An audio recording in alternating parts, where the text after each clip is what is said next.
पीछे वालों को भी हमने नमस्कार किया, सुन लिए, हम लोगों ने सुना भी। अच्छा अब आप लोग मुझे सुनेंगे कि कितने देर से बहुत सारे लोगों को सुनते आ रहे होंगे। एकदम सुने। बड़ा एक चीज होता है कि इतनी देर से बहुत सारे लोगों को सुन रहे हैं, तो मुझे बड़ा डर लग रहा था कि मुझे अगर बुला देंगे तो लोग मुझे सुनेंगे कि नहीं। सर जी इतने लोगों को आप ही के सुनने के लिए हम लोग सुन रहे थे। अच्छा बहुत धन्यवाद। नहीं, क्योंकि मुझे याद है, मैं थोड़ा सा परिचय दे दूं। नाम धर्मेंद्र सिंह। आज से 13 साल पहले हमने आना छोड़ दिया था, 13-14 साल पहले, और गुजरात में नौकरी किया करता था।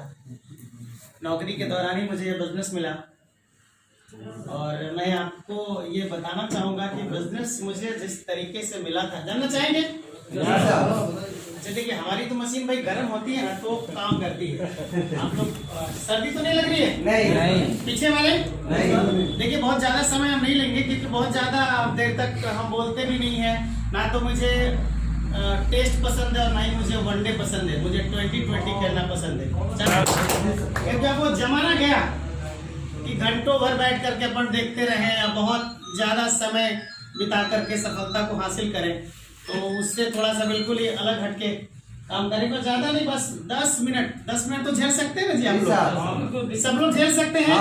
तैयार हैं? पीछे वाले?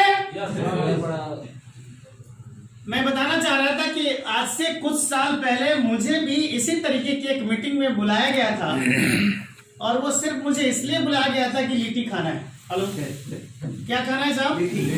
तो बहुत सारे लोगों को आज ये इन्फॉर्मेशन दी गई होगी कि भाई कोई मीटिंग नहीं है, खाली कुछ व्यवस्था है। गेट टुगेदर अपन करेंगे, एक दूसरे से मिलेंगे, बातचीत करेंगे, और भाभी जी को बोल दीजिएगा कि खाना नहीं बनाना है। ऐसे कुछ होगा ना, इस तरीके का इन्विटेशन दिया नहीं, ऐसा कुछ नहीं बोलेगी। ऐसा मुझे जहाँ तक सूचना मिली उसके हिसाब से। तो मैं आप लोगों को ये बताना चाहता हूँ कि आज से कुछ साल पहले मुझे इसी तरीके की एक प्रोग्राम में बुलाया गया था, और कोई और नहीं थे, वो आदरणीय परमेश्वर सर हैं, जिनके घर पे इस तरीके की लिट्टी की पार्टी रखी गई थी, और मैं उस प्रोग्राम में बैठा था। तो मैं चाहूँगा एक बार, जिन्होंने मेरा जीवन बदल दिया, जिनके माध्यम से मैं इस बिजनेस में आया, मैं चाहूँगा इस बार सम्मान किया। नौकरी करने के साथ साथ इस बिजनेस की शुरुआत की, छोटी छोटी बातें आपके साथ शेयर करूंगा। बात हमने अभी थोड़ी देर पहले करी कि 20-20 खेलना है हम लोगों को। क्या खेलना है साहब? 20-20। यहाँ सारे के सारे लोग डिस्ट्रीब्यूटर हैं जिन्होंने नर्सिंग को ज्वाइन कर लिया है। सब लोग अपने हाथ है, अगर हम तो एक बार जो डिस्ट्रीब्यूटर है वो अपना हाथ खड़ा कर लेंगे, जिनके अपने हैं ना, सबके अपने। अगर हम डिस्ट्रीब्यूटर हैं तो हमें थोड़ा सा सीरियसली इस सिस्टम को, इस इंडस्ट्री को थोड़ा सा समझना होगा। अगर आप विजनरी हैं, आपके पास अगर दूरदर्शिता है, आप अगर इस बिजनेस से कुछ बहुत बड़ा करना चाहते हैं, तो थोड़ा सा इस बिजनेस को समझने की जरूरत है। अगर आपने थोड़ा समझ लिया कि आने वाले कुछ वर्षों में, आने वाले 4 वर्ष 5 वर्ष के बाद, 2025 के बाद कौन सी ऐसी इंडस्ट्री होगी, कौन सा ऐसा व्यवसाय होगा जहां पर लोग खूब पैसा कमाएंगे। क्या कमाएंगे जी? खूब पैसा। क्योंकि बात हम पैसे की करेंगे, क्योंकि हम इस बिजनेस में आए थे सिर्फ इस चीज के लिए कि मुझे पैसा खूब कमाना है। और मुझे लगता है कि अगर किसी भी इंडस्ट्री के साथ, अगर आरसीएम के साथ अगर बिजनेस शब्द हटा दिया जाता, तो यहाँ बैठा कोई भी व्यक्ति बिजनेस नहीं करता। सबको पैसे चाहिए। हेलो, चाहिए नहीं चाहिए जी? जो नहीं बोल रहे हैं उनको ज्यादा चाहिए ना। तो थोड़ा सा आप लोग हाँ ना करेंगे तो हम जल्दी अपनी बात को खत्म कर देंगे, 5 से 10 मिनट के अंदर अपन निपटा लेंगे। ठीक है सर? तो मैं इस बिजनेस में इसलिए आया था क्योंकि मुझे पैसे बहुत चाहिए। तो आप, मुझे एक बात समझ में आई इस बिजनेस के अंदर कि अगर आप अमीर हैं तो आपके पास 1000 रास्ते हैं पैसे कमाने के लिए। आप उस पैसे को इन्वेस्ट करके अमीर बन सकते हैं। लेकिन अगर हम अमीर नहीं हैं, अगर हम मध्यम वर्गीय परिवार से हैं, या फिर अगर हम गरीब परिवार से हैं, तो हमारे पास सिर्फ एक रास्ता है, और वो रास्ता है कि हम नेटवर्क बना के आगे बढ़े। यस, आप देख लीजिए, आप लक्ष्य जैसी कंपनियों को देख लीजिए, या किसी भी किराने के व्यापारी को ही देख लीजिए ना। अगर उसके पास बहुत ज्यादा पैसा है तो कहीं ना कहीं उसके पास बहुत ज्यादा ग्राहकों का नेटवर्क है। यस, आपने दुकान खोली 10 लाख 20 लाख 25 लाख 50 लाख लगा करके, आपके दुकान पे 100 कस्टमर आएंगे तो ज्यादा कमाएंगे, या 500 कस्टमर आएंगे तो ज्यादा कमाएंगे। यानी कि कहीं ना कहीं अगर ग्राहकों का समूह ज्यादा रहा, ज्यादा नेटवर्क रहा, तो आपके पास आमदनी ज्यादा है। आज हम लोग सुन रहे हैं ना कि हमारा देश बदल रहा है, डिजिटल हो रहा है। हेलो, हम सब लोगों के दिमाग में कहीं ना कहीं एक बात है, देखिए ना तो मैं कोई किसी पॉलिटिकल पार्टी से हूँ ना मैं कोई ऐसी पॉलिटिक्स वाली बातें करूंगा, लेकिन हम कहीं ना कहीं समझ रहे हैं, इस बात को सुन रहे हैं कि आज हमारा देश बदल रहा है ना जी। सब लोग सहमत हैं? चलिए थोड़ी देर में एक सवाल पूछेंगे आप लोगों से। मैं चूंकि गुजरात से हूँ, इंडस्ट्री वहां बहुत ज्यादा है। अभी हाल ही में एक सूचना आई थी, या फिर आप सब लोग जानते हैं कि जहां पर एक कंपनी में, एक फैक्ट्री में काम करने वाले 100 मजदूर हुआ करते थे, और वहां पर एक मशीन लग जाती है।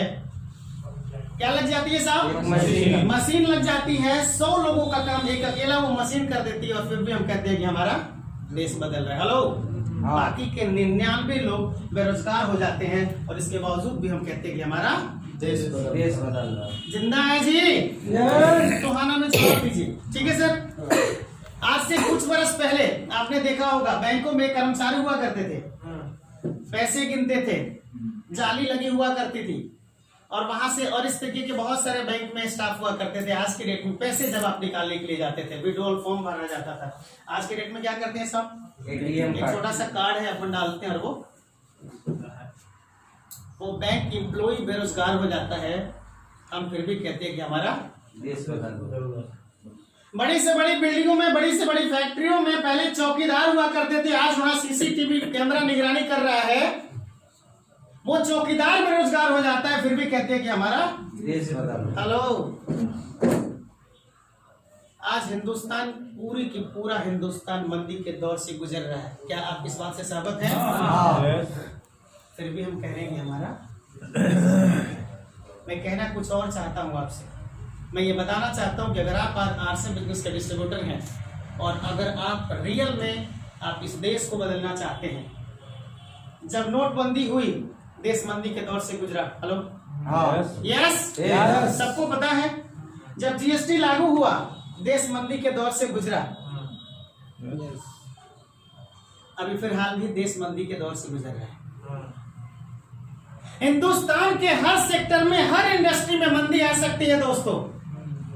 आरसीएम बिजनेस जब से स्टार्ट हुआ, कभी भी उसके मंदी नहीं आई। जब भी हुआ वो ग्रोथ पे रहा, जब भी रहा वो ग्रोथ के ऊपर, और लोगों का भी ग्रोथ होता रहा।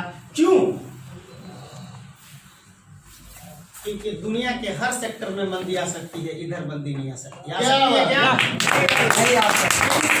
हर चीजें छोड़ सकता है। कपड़े पहनना छोड़ सकता है क्या? नहाना छोड़ सकता है क्या? खाना छोड़ सकता है क्या?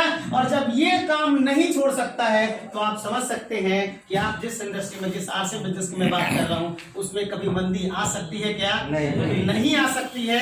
और आज यही कारण है कि आज से कुछ वर्ष पहले हमने इस बिजनेस को समझ लिया था, और आज आपके बीच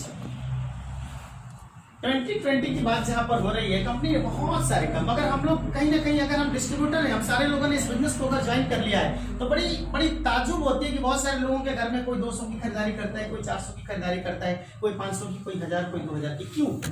क्या हमारे घर में इतने ही खर्चे हैं? क्या 200, 400, 500, 1000 के ही खर्चे हैं? नहीं, बाहर से हम खरीद रहे हैं। क्यों खरीद रहे हैं? क्योंकि अभी तक हम इसके सही तरीके से इस बिजनेस को, इस इंडस्ट्री को हम समझ ही नहीं पा रहे हैं कि आने वाले 2 साल बाद, 4 साल बाद, 5 साल बाद ये इंडस्ट्री क्या दे सकती है, ये व्यवसाय हमें क्या दे सकता है। आज आपकी जानकारी के लिए बता दूं कि आरसीएम बिजनेस ने 750 से ज्यादा लोगों को करोड़पति बना दिया है, और जिसमें किसी का कोई इन्वेस्टमेंट नहीं है। इन्वेस्टमेंट सिर्फ है उनके समय का, सिर्फ समय का उन्होंने इन्वेस्ट किया, और अपने घर के खर्च को, अपने घर के, अपनी दुकान को। आपकी जानकारी के लिए बता दूं कि आरसीएम बिजनेस में लाखों लोग लाखपति बन चुके हैं। लाखों लोग लाखपति, और लाखों लोग हजारपति, और बाकी अपनी पत्नी के तो पति जो है वो तो है ही। तो मैं ये सिर्फ आपको ये बताना चाहता हूं कि यहाँ पर विदाउट इन्वेस्टमेंट, अगर आप कहीं से भी, अगर आपने दुकान बदली है, आज तक आप कहीं दूसरी जगह से आप खरीदारी कर रहे हैं, तो मुझे लगता है कि आपको अपनी दुकान बदलनी चाहिए। और दुकान इसलिए बदलनी चाहिए क्योंकि यहाँ प्रोडक्ट शुद्ध मिलता है। क्या मिलता है साहब? यहाँ पर 100% क्वालिटी की गारंटी आपको दी जाती है। आपके जेब से जो पैसे निकल रहे हैं, जो नोट आप अपने जेब से निकाल रहे हैं, वो क्या है जी? ओरिजिनल या डुप्लीकेट? ओरिजिनल। बट इसकी आप गारंटी नहीं दे सकते कि आपके घर में जो बाजार से खरीदा हुआ प्रोडक्ट आ रहा है वो ओरिजिनल है। दे सकते हैं क्या? यहाँ बैठा कोई भी व्यक्ति नहीं दे सकता। तो कम से कम आपको अपनी खरीदारी को बढ़ाना है, ये पूरा का पूरा प्रयास होना चाहिए। दूसरी चीज, आज जो मेरा जो सब्जेक्ट, जो मैं चीज आपको बताने की कोशिश कर रहा हूँ, मैं प्रयास करूंगा कि कंपनी की बहुत बड़ी तैयारियां हो चुकी हैं मार्च तक। हम सब लोगों का कहीं ना कहीं मार्च, अगर आप लोग बिजनेसमैन हैं, बहुत सारे लोग बिजनेसमैन हैं यहाँ पर, तो मार्च की बहुत बड़ी तैयारियां होती है। हालांकि हम लोग हर महीने मार्च मनाते हैं, ये आप समझ लीजिए। चाहे सितंबर और मार्च ऐसा कुछ भी नहीं होता, हर महीने हमारे लिए मार्च जैसा होता है, हर महीने हमारे लिए सितंबर जैसा होता है। कंपनी की फिलहाल बहुत सारी तैयारियां हैं। कंपनी चाहती है कि आप स्वस्थ रहें। उद्देश्य कंपनी का सिर्फ एक ही है कि आप स्वस्थ रहें। मुझे लगता है कि इससे बड़ा धन और कुछ हो ही नहीं सकता है। आपके घर में करोड़ों की इनकम हो, लाखों रुपए आप कमा रहे हो, लेकिन अगर आपका स्वास्थ्य अच्छा नहीं है तो क्या उस पैसे का आपके जीवन में कोई महत्व है? नहीं है ना। तो इसको लेकर के कंपनी ने शुरुआत किया कि एक व्यक्ति को अगर जीवन भर स्वस्थ रहना है, क्योंकि स्वास्थ्य रक्षा हमारा पहला उद्देश्य है। बहुत सारे लोगों ने इस चीज पे चर्चा कर लिया, मैं नहीं चाहता हूं कि दोबारा उस सब्जेक्ट पे हम लोग जाएं। स्वास्थ्य रक्षा जो हमारा कंपनी का सबसे पहला उद्देश्य है, जो हम सबके लिए सबसे बड़ा धन है, क्योंकि कहते हैं पहला सुख निरोगी काया। ये सुनो, ठीक है। तो उसको लेकर के कंपनी की कुछ ऐसी तैयारियां हैं कि अगर आप अपने आप को स्वस्थ रखना चाहते हैं तो हमारे पोषक तत्वों के साथ जुड़े। किसके साथ सर? आपसे बिजनेस के पोषक तत्वों के साथ, ताकि कभी भी आपको और आपके परिवार को किसी डॉक्टर के पास जाने की जरूरत नहीं पड़े।